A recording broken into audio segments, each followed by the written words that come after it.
walk away from the conversation, and your hands are shaking. You can't quite explain why. On the surface, the words were polite. Maybe they even said they were doing it for your own good. But deep down in the pit of your stomach, there is a heavy, leaden knot. You feel guilty, but you haven't committed a crime.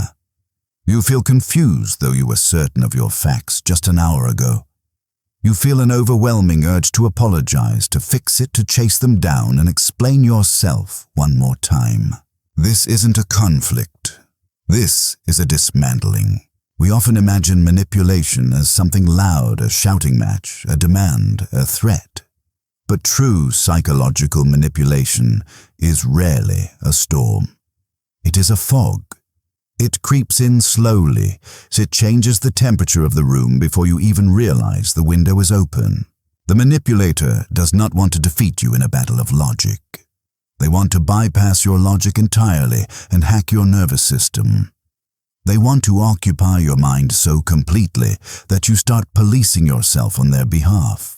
The pain you feel isn't just frustration. It's the friction of your own reality being eroded. You're being asked to trade your eyes for theirs. The Stoics understood this dynamic 2,000 years ago. They lived in the courts of Rome, places teeming with flatterers, spies, and power-hungry emperors. They knew that the greatest danger to a human being was not physical imprisonment, but the enslavement of the mind. Epictetus, a man who spent his youth as a slave, spoke of the Hegemonikon. This is your ruling faculty, the command center of your soul. It is the part of you that decides whether an external event is good or bad.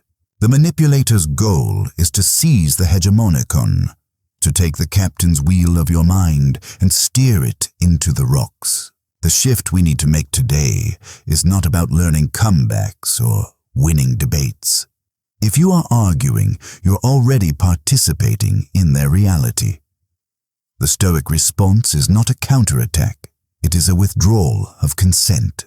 It is the realization that your mind is a fortress.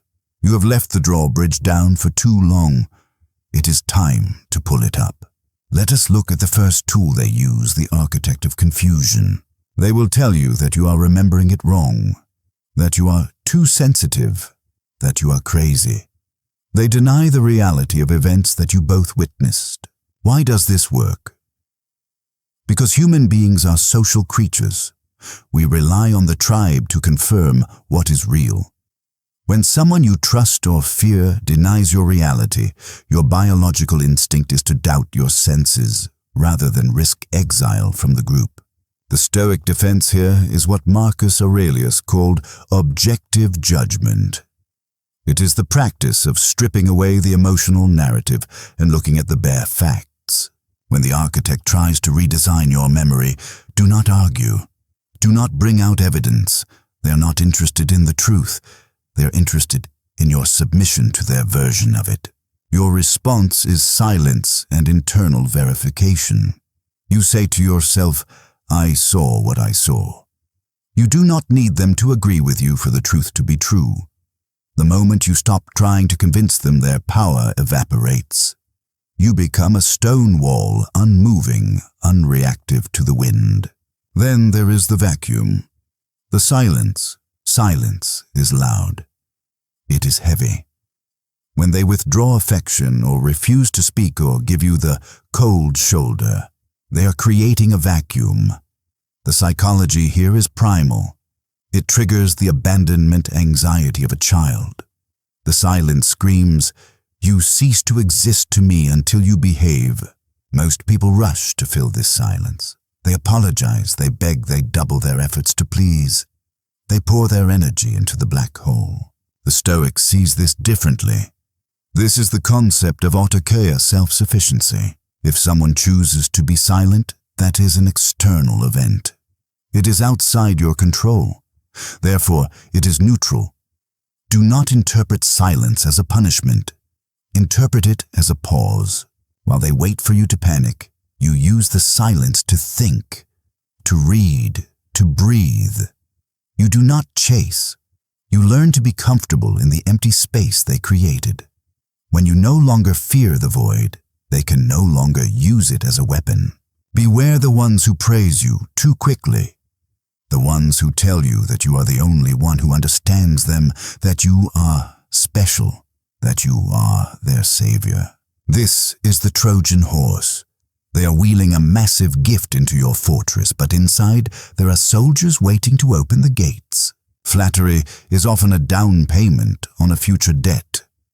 Once you accept the identity of the savior, or the perfect one, you are trapped. You must now act in accordance with that label.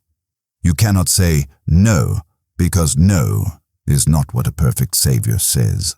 Seneca warned us to treat praise and criticism with the same indifference. They are two sides of the same coin, external opinions. If you derive your worth from their intense praise, you grant them the power to destroy you with their criticism. Accept a compliment with a nod, but do not inhale it. Do not let it settle in your heart. And then the phantom debt. After all I've done for you. This is the ledger of the manipulator. They view relationships as transactions, but the exchange rate is always rigged. They will do something you didn't ask for, or something small, and then demand a massive emotional return. They weaponize the human instinct for reciprocity. The Stoic recognizes the difference between a duty and a trap. A duty is something you choose based on your values. A trap is an obligation imposed upon you without your consent. You must be willing to be seen as ungrateful. This is the hardest part. The manipulator will label you selfish. They will tell stories of your betrayal. Let them. Epictetus reminds us, if you want to improve, be content to be thought foolish and stupid. In this context, be content to be thought bad by the person trying to use you. Their disappointment is not your crime. Finally, there is the false emergency. I need an answer now. If you don't decide today, it's gone.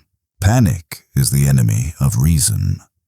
Manipulators create artificial storms to force you to grab the nearest hand, which is always theirs. They compress your timeline so you cannot access your wisdom. The counter move is the strategic pause. Unless a building is physically on fire, there is no emergency that requires a decision in this second. The moment you feel the rush, the pressure in your chest, that is your signal to stop. State clearly, I need time to think about this. They will push back. They will say time is a luxury you don't have. You reply, then the answer is no.